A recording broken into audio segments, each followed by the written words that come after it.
তো যেদিন থেকে আইফোন 16 প্রো ফ্লিপকার্টে 70,000 টাকায় প্রাইস রিভিল হয়েছে টাকায়, তবে থেকে ইউজারদের মনে একটা আলাদা এক্সাইটমেন্ট চলে এসেছে। মানে 70,000 টাকায় প্রো মডেল আইফোনের, সেটা একটা অস্বাভাবিক ব্যাপার, তাই না? ফ্লিপকার্ট কিন্তু সেখানটায় 70,000 টাকায় বলে দিয়েছে যে 70,000 টাকায় তোমাদের আইফোনটা দিবে, যদিও ব্যাঙ্ক ডিসকাউন্ট লাগিয়ে। কিন্তু আমার মনে হয় এই যে তোমাদের আশা করাটা একটা স্ক্যাম হয়ে যেতে পারে, কারণ এই ফিলিংসটা স্ক্যাম করেছে ফ্লিপকার্ট আগে। আমি গত 3-4 বছরের বিগ বিলিয়ন ডেজের রেকর্ড দেখেছি, আমি বিগ বিলিয়ন ডেজ ফলো করি, অফার টফার সবগুলো আমি খোঁজ রাখিও। প্রত্যেক বছর ফ্লিপকার্ট এই বিগ বিলিয়ন ডেজকে টার্গেট করে বিভিন্ন ফ্ল্যাগশিপ ফোনকে, আইফোন বলতে পারো, কম দামে একটা রিভিল করে দেয়। সেই আইফোন এবার যেরকম 16 প্রোকে টার্গেট করেছে, 16 প্রো 70,000, 16 52,000। তো ইউজাররা কিন্তু সব আশায় বসে থাকে যে 22 তারিখ আসবে, 23 তারিখ আসবে, সেলে ফার্স্ট দিনে অর্ডার করে দিব। যতটা ইজি ভাবছো অর্ডার করা, ততটা ইজি নয়। আর লাস্ট যত বছরে হোক ফ্লিপকার্ট কোনো না কোনো আইফোনকে একটা কম প্রাইসে রিভিল করে দেয়, সেটাকে টার্গেট করে সমস্ত ইউজারকে তার প্ল্যাটফর্মে আটকে রাখে।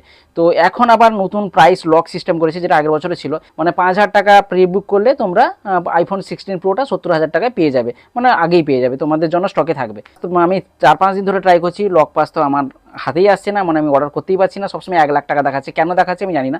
অন্য কার যদি কেউ লক প্রাসটা অর্ডার করে থাকে তাহলে অবশ্যই কমেন্ট বক্সে জানিও, মানে জেনে নেওয়া যাবে যে লক প্রাস সত্যি দিচ্ছে না স্ক্যাম, এটা কনফার্ম হয়ে যাবে। কমেন্ট বক্সে অবশ্যই জানিও। তো সেই লক প্রাইসটা আমি বাদই দিলাম। আমি একটা ফ্লিপকার্টের ব্ল্যাক মেম্বার ইউজার, তো আমার সেলটা শুরু হবে 22 সেপ্টেম্বর থেকে। আমি এইটুকু বলে দিচ্ছি, ফোনটা যে তোমার হাতে ডেলিভারি হবে তারও কোনো গ্যারেন্টি নেই কিন্তু, কারণ এটা ফ্লিপকার্ট স্ক্যাম করেই থাকে, প্রতি বছর করে থাকে। 2-1টা কাস্টমারকে দিবে, 2-1টা ইউজারদের দিবে, যারা অফার অ্যাপ্লাই করে ফোনটাকে অর্ডার করেছে 2-1জন পাবে, এটা আমি জানি 2-1জন পাবে, তাও বা লাখ বাই চান্স। বাকিদের সাথে সবার সাথে স্ক্যাম হবে। প্রথমে তো সার্ভার স্লো করে দিবে, 22 তারিখে যখন 12টার সময় তুমি খুলবে, প্রথমে সার্ভার স্লো করে দিবে। সার্ভার স্লো করে দেওয়ার ফলে তোমাদের ফোন কেনার একটু হলেও অন্যজন টার্গেট করে বসে আছে, সে তার কিনে নিতে পারবে। জানি না তার সার্ভার কীরকম কাজ করে যায়, কারণ অন্যজনে ফ্লিপকার্ট শেষে রেকর্ড দেখিয়ে দেয় এত বিক্রি করেছে, কী করে বিক্রি করেছে জানি না। তো সার্ভার একটা স্লো হয়ে যায়। তারপর সার্ভার স্লো যে থেকে যদি বেরিয়ে যাও, ধরো কষ্ট করে ফোনটাকে অ্যাড টু কার্ট করেছো, অ্যাড টু কার্ট করে পেমেন্ট ফেল হয়ে যাবে, অটোমেটিক পেমেন্টই নিবে না, এরকম করে ঘ্যাচাল করে 2-4 মিনিট পাস করে দিবে। 2-4 মিনিট পাস করার পরে ফ্লিপকার্ট কী করবে, প্রত্যেক 1 মিনিট অন্তর দাম বাড়াতে থাকবে, কখন 1,000 কখন 2,000 করে দাম বাড়াতে থাকবে। তো 70,000 টাকার ফোন বেড়ে 80-90-তে চলে যাবে। তো তারপরেও যদি তোমাদের কষ্ট করে অর্ডার হয়েও যায়, আমি মানলাম অর্ডার করেও দিয়েছো, তারপরেও স্ক্যাম হবে। বিভিন্ন কারণ দেখিয়ে এই ফোনটিকে সেলার ক্যান্সেল করবেই। তো সেটা বিভিন্ন কারণ হতে পারে, মানে তোমার ফোন অর্ডার হয়ে গেছে, তুমি বাবু আশায় বসে আছো প্রো মডেল পেয়ে যাবো আমি 70,000 টাকায়, 80,000 টাকায় প্রো মডেল পেয়ে যাবো। না, ও তো আশা করার মোটেও দরকার নেই, কারণ তোমার হাতে যতক্ষণ না ফোনটা আসছে ততক্ষণ কিন্তু তুমি স্ক্যামেই আছো। এটা আগের বছর যারা ফোন অর্ডার করেছিল তারা ভালো করে বুঝবে যে সেলার কত রকমের কারণ দিয়ে ক্যান্সেলেশন করতে পারে। কখনো আবার পেমেন্ট ফেল্ড হয়ে গিয়ে আবার ব্যাংকের টাকা রিটার্ন আসতে 7-8 দিন লেগে যায়, সেটাও হয়েছে ফ্লিপকার্টের সাথে, আমি সেটাও আগের বছর দেখেছি। এবার তুমি মানলে যে শিফট হয়ে গেছে আর ক্যান্সেল হবে না, না সেখানটাও ক্যান্সেল হতে পারে, কারণ সেখানটায় ও ডেলিভারির দিন পর্যন্ত ক্যান্সেলেশন হয়েছে, বিভিন্ন কারণ দেখিয়ে বলেছে ডেলিভারি বাক্স ফাইটে গেছে, ডেলিভারি হয়নি, সেরকম দেখিয়েও তো ক্যান্সেলেশন হয়েছে।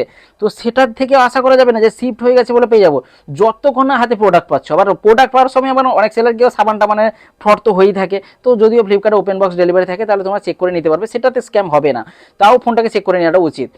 তো এই রকম স্ক্যাম করে যতক্ষণ ফোনটি পাবে ততক্ষণে আমি জানি না এই ফোনটি এই অফারে 70,000 টাকা বাজেটে আসবে কিনা। তো যদি কেউ পেয়ে থাকো অবশ্যই কমেন্ট বক্সে জানিও যে আমি 70,000 টাকায় এই ফোনটি পেয়েছি, ব্যাঙ্ক অফার লাগিয়ে হোক যা হোক 70-75-এ। তো তখনও কিন্তু একটু আশা রাখবে যে ফ্লিপকার্ট কাউকে না কাউকে দিয়েছে, কিন্তু আমার মনে হয় না কাউকে দিবে বলে, কারণ ফ্লিপকার্টের রেকর্ড আমার জানা। যদি বলছি যে যদি এই ফোনটা 70,000-75,000 টাকায় যদি ডেলিভারি হয়ে থাকে, কোনো ইউজার দিকে যদি পেয়ে থাকে, সবথেকে খুশি আমি হব, কারণ আমি নিজেও ট্রাই করবো 70-75,000 টাকায়, তখন আমার নিজের জন্য ট্রাই করব। তো দেখা যাক এই বাজেটে কোনো ইউজার যদি পায় তো সত্যি সে লাকি হবে। এই 2025-এর ফ্লিপকার্ট কোন রকমের স্ক্যামটা করে থাকে সেটা 22 তারিখেই জানা যাবে।